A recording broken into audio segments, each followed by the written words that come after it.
làm khoang cũng mục bằng bèn làm khoang mục bằng tuy về không lẽ mà ya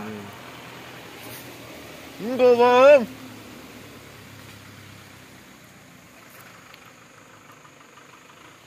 vẫn liền về ấy cái gì là tầm khóc mày bộ cắt lâu khó đằng sau cái tí construction hô khó ngay đầu là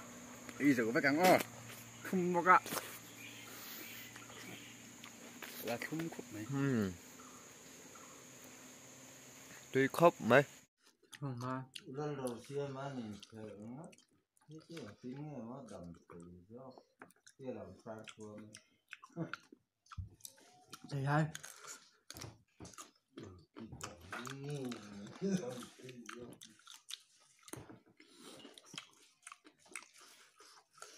ăn buồn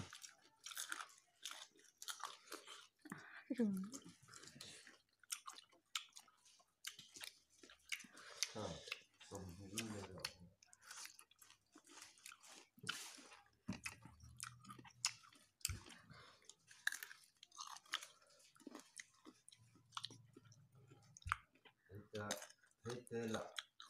ba cái kia là cái rồi thế nên là là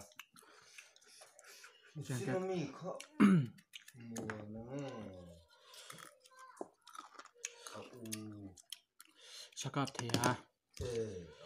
rồi xem cái đúng rồi không cả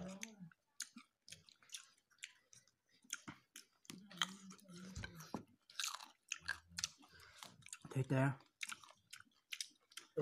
xua nào anh nói cái này lộ vào như nào anh bảo in chẳng phun khát lệ cô nó phun khát đi đó nhỉ cũng quay được từ dưới ra quay qua một đi quay ra nó có chỗ mà không muốn đi lâu quay được cam tỏi riêu nhỉ mình thật cái dấu thể cho con mình hey cấp phèn Pathum pui khó mà đây em mà sao cái đó nó là phun mà cái hồi có khách chuối lẩu khá mấy độ thôi lúc này nó vẫn em rầm vậy thầy hai lẹng thì hay truy ra đeo khi là nó là tùy đủ về đúng không bắt tùy không về nhưng bùi ấy lẹ phát tặng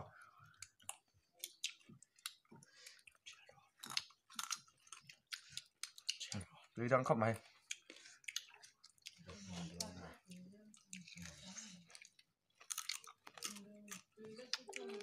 khốn lẻ em chẳng cách dễ đúng không anh chúng ta tập ra mày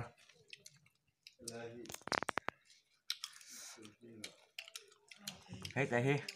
tùy ra mày đẹp không